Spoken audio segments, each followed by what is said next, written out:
ಭಾರತೀಯ ಆರ್ಥಿಕತೆಯ ಅಭಿವೃದ್ಧಿಯಲ್ಲಿ ತಾಂತ್ರಿಕ ಶಿಕ್ಷಣ ಸಂಸ್ಥೆಗಳು ಪ್ರಮುಖ ಕೊಡುಗೆಯನ್ನು ಹೊಂದಿವೆ. ಪ್ರಸ್ತುತ ನಮ್ಮ ಆರ್ಥಿಕತೆಯು ವಿಶ್ವದ 5ನೇ ಅತಿದೊಡ್ಡ ಆರ್ಥಿಕತೆಯಾಗಿದೆ. ಅದನ್ನು ಇನ್ನಷ್ಟು ಬಲಪಡಿಸುವ ಅಗತ್ಯವಿದ್ದು, ಈ ನಿಟ್ಟಿನಲ್ಲಿ ಸಕ್ರಿಯ ಪ್ರಯತ್ನಗಳು ನಡೆಯಬೇಕು ಎಂದು ಕರ್ನಾಟಕದ ಗೌರವಾನ್ವಿತ ರಾಜ್ಯಪಾಲ ಥಾವರ್ ಚಂದ್ ಗೆಹ್ಲೋಟ್ ಅವರು ಅಭಿಪ್ರಾಯಪಟ್ಟರು. ಬೆಳಗಾವಿಯಲ್ಲಿ ನಡೆದ ವಿಶ್ವೇಶ್ವರಯ್ಯ ತಾಂತ್ರಿಕ ವಿಶ್ವವಿದ್ಯಾಲಯದ 24ನೇ ಘಟಿಕೋತ್ಸವದಲ್ಲಿ ಭಾಗವಹಿಸಿ ಅವರು ಮಾತನಾಡಿದರು.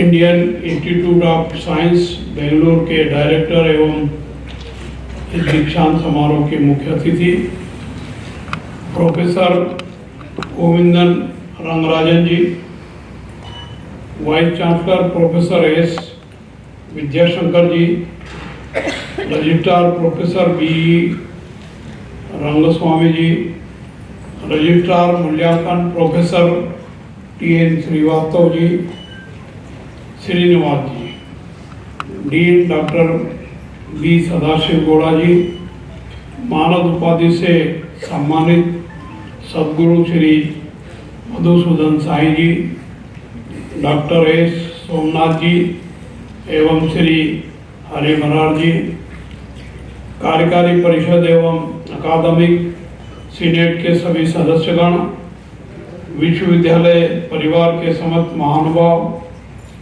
उपाधि प्राप्त करने वाले विद्यार्थी एवं उनके परिजन और समस्त विद्यार्थीगण, सम्माननीय अतिथिगण, मीडिया के महानुभाव, ಎಲ್ಲರಿಗೂ ನಮಸ್ಕಾರ.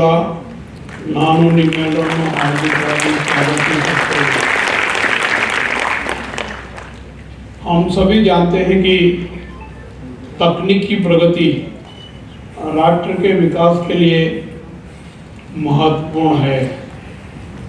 इसके लिए व्यावहारिक अनुभव, सैद्धांतिक और तकनीकी ज्ञान, अनुसंधान एवं नवाचार की महती आवश्यकता है।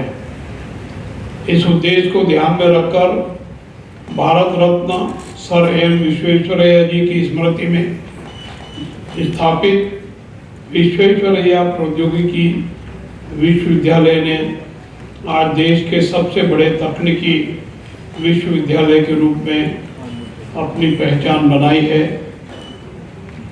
वीटीयू द्वारा शीर्ष शिक्षाविदों, वैज्ञानिकों और उद्यमियों को के परामर्श से यूजी और पीजी दोनों पाठ्यक्रमों में चॉइस बेस्ड क्रेडिट सिस्टम को अपनाकर उद्योग संचालित पाठ्यक्रम शुरू किए हैं।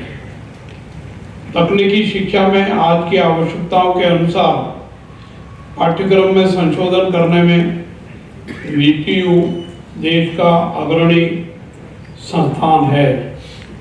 मुझे कहते हुए बहुत खुशी है कि वीटीयू कर्नाटक को world destination for technical education और तकनीक शिक्षा के अंतर्राष्ट्रीयकरण के रूप में बढ़ावा देने में अग्रणी है। निश्चित रूप से ये उपलब्धियां इस विश्वविद्यालय की ऐतिहासिक उपलब्धियां हैं।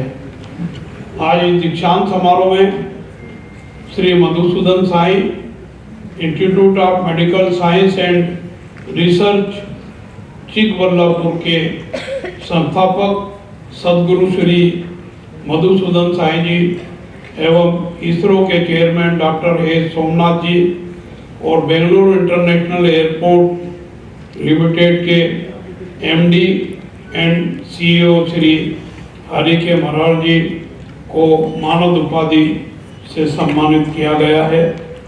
मैं इन सभी महानुभावों को बहुत बहुत हार्दिक बधाई देता हूँ, शुभकामनाएं देता हूँ।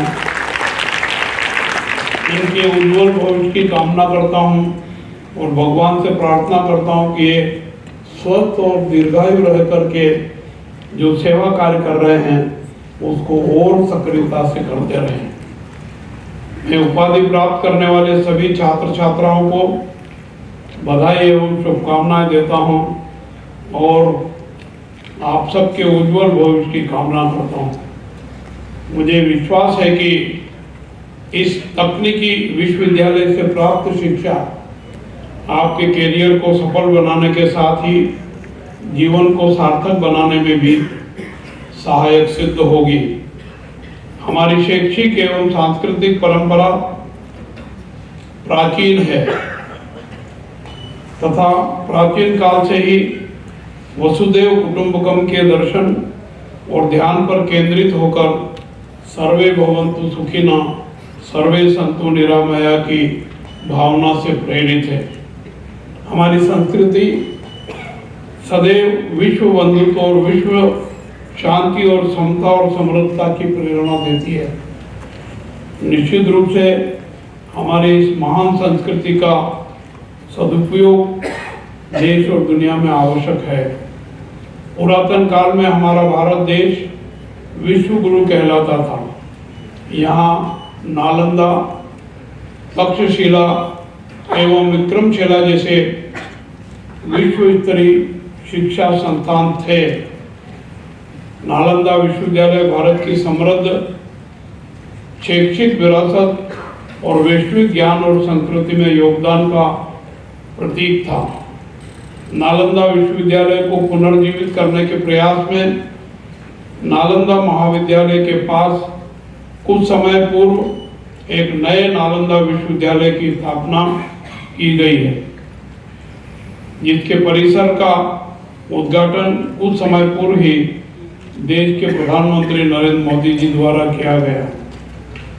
तकनीकी शिक्षा कुशल जनशक्ति का सृजन करके हर क्षेत्र में प्रगति करते हुए लोगों के जीवन की गुणवत्ता में सुधार करके देश के मानव संसाधन विकास में महत्वपूर्ण भूमिका निभा रही।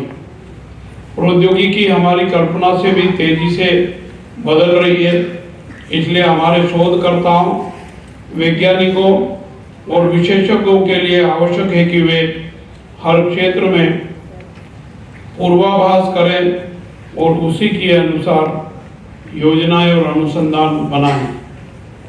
आज का युग विनिर्माण और उद्यमिता का युग है और हमारे युवाओं में प्रदर्शन एवं सुधार के संवाद बनने की क्षमता और दृढ़ संकल्प है।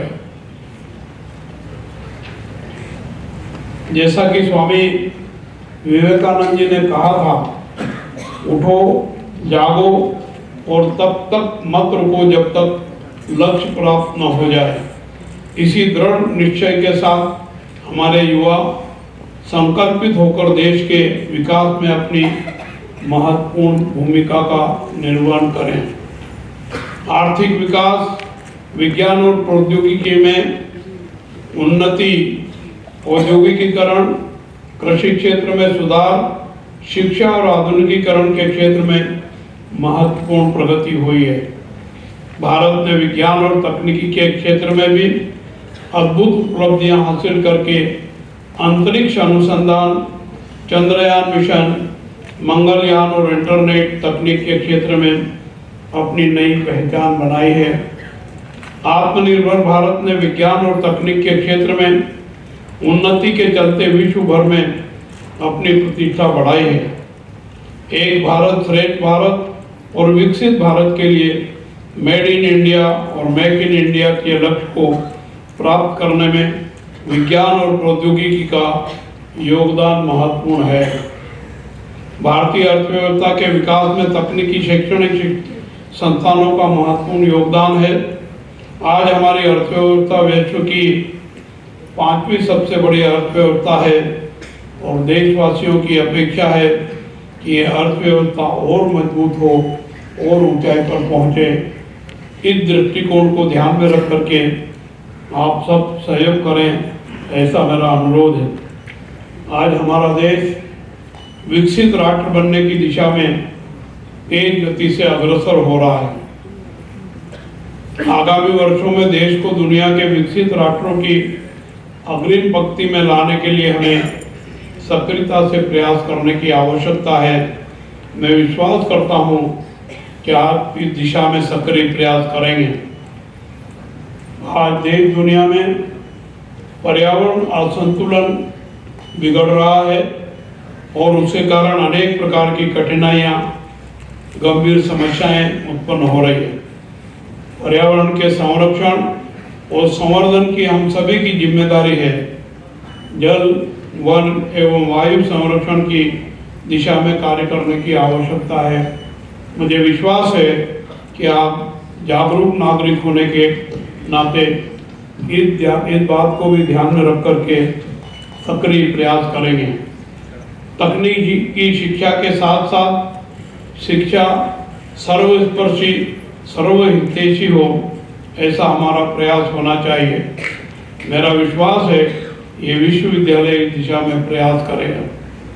इस विश्वविद्यालय को देश का अग्रणी विश्वविद्यालय बनाए जाने की दिशा में किए जा रहे प्रयासों के लिए विश्वविद्यालय परिवार के सभी सदस्यों को मैं शुभकामनाएं देता हूं, बधाई देता हूं।